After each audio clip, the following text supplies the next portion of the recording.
इतिहास केवल तिथियों और युद्धों का संग्रह नहीं होता, बल्कि ये उन लोगों की आत्मा की कहानी होता है जिन्होंने अपने स्वाभिमान के लिए सब कुछ दांव पर लगा दिया।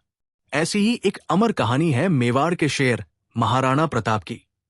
ये कहानी है स्वतंत्रता, संघर्ष, त्याग और अटूट आत्मसम्मान की। मेवाड़ की धरती और सिसोदिया वंश। राजस्थान की अरावली पर्वतमालाओं में बसा मेवाड़ सदियों से स्वतंत्रता का प्रतीक रहा है। सिसोदिया राजपूतों ने कभी भी विदेशी सत्ता के आगे पूर्ण रूप से सिर नहीं झुकाया। इसी गौरवशाली परंपरा में जन्म हुआ महाराणा प्रताप का। महाराणा प्रताप का जन्म 9 मई 1540 को कुंभलगढ़ दुर्ग में हुआ। उनके पिता थे महाराणा उदय सिंह द्वितीय, जिन्होंने उदयपुर की स्थापना की थी। बचपन से ही प्रताप को युद्ध कला, घुड़सवारी और शस्त्र विद्या में निपुण बनाया गया। सिंहासन की राह और संघर्ष। जब महाराणा उदय सिंह का देहांत हुआ, तब उत्तराधिकारी को लेकर विवाद हुआ। राजमहल में राजनीति चली, लेकिन अंततः 1572 में महाराणा प्रताप को मेवाड़ का शासक घोषित किया गया। उसी समय भारत में मुगल सम्राट अकबर का प्रभाव बढ़ रहा था। अधिकांश राजपूत राजा अकबर की अधीनता स्वीकार कर चुके थे, लेकिन महाराणा प्रताप ने साफ शब्दों में कहा, मैं मेवाड़ की मिट्टी बेच सकता हूं, लेकिन आत्मसम्मान नहीं। अकबर और महाराणा प्रताप। अकबर ने कई बार दूत भेजे, मान सिंह, भगवान दास जैसे रिश्तेदार भी आए, लेकिन महाराणा प्रताप ने मुगलों की अधीनता स्वीकार करने से इनकार कर दिया। अकबर समझ चुका था कि मेवाड़ को झुकाए बिना उसका साम्राज्य अधूरा है। अंततः युद्ध निश्चित हो गया। हल्दी घाटी का ऐतिहासिक युद्ध। 1576। 18 जून 1576, अरावली की पहाड़ियों में स्थित हल्दी घाटी। यही वो स्थान था जहां इतिहास का सबसे चर्चित युद्ध लड़ा गया।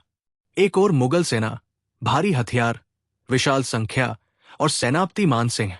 दूसरी ओर महाराणा प्रताप, सीमित संसाधन लेकिन अदम्य साहस। महाराणा प्रताप अपने प्रिय घोड़े चेतक पर सवार थे। चेतक की वीरता इतिहास में अमर हो गई।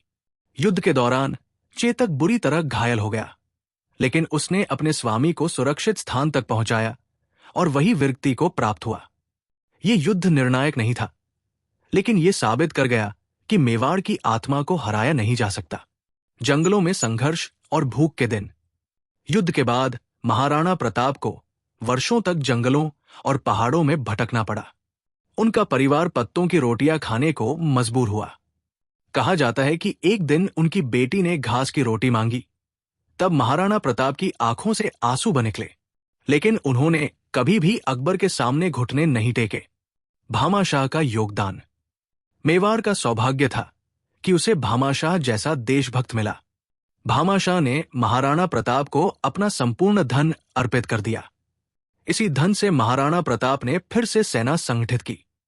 मेवाड़ की पुनः स्वतंत्रता। अकबर के उत्तर पश्चिम में व्यस्त होने का लाभ उठाकर महाराणा प्रताप ने एक एक करके मेवाड़ के किलों को वापस जीत लिया। कुंभलगढ़, गोगुंदा और उदयपुर, मेवाड़ फिर से स्वतंत्र हो उठा। महाराणा प्रताप का निधन।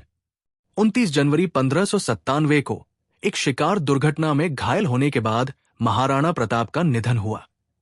जाते जाते उन्होंने अपने पुत्र अमर सिंह से कहा, मेवाड़ कभी मुगलों के आगे सिर नहीं झुकाएगा। महाराणा प्रताप की विरासत। महाराणा प्रताप केवल एक राजा नहीं थे, वे स्वाभिमान की जीवित मिसाल थे। उन्होंने दिखा दिया कि हार संसाधनों की होती है, साहस की नहीं। आज भी भारत में महाराणा प्रताप का नाम आते ही गर्व से सीना चौड़ा हो जाता है। ये कहानी हमें सिखाती है कि सच्ची जीत तलवार से नहीं, आत्मसम्मान से होती है। अगर आपको ये कहानी पसंद आई हो तो वीडियो को लाइक, शेयर और चैनल को सब्सक्राइब जरूर करें, क्योंकि इतिहास बोलता है, बस सुनने वाले चाहिए। जय मेवाड़, जय भारत।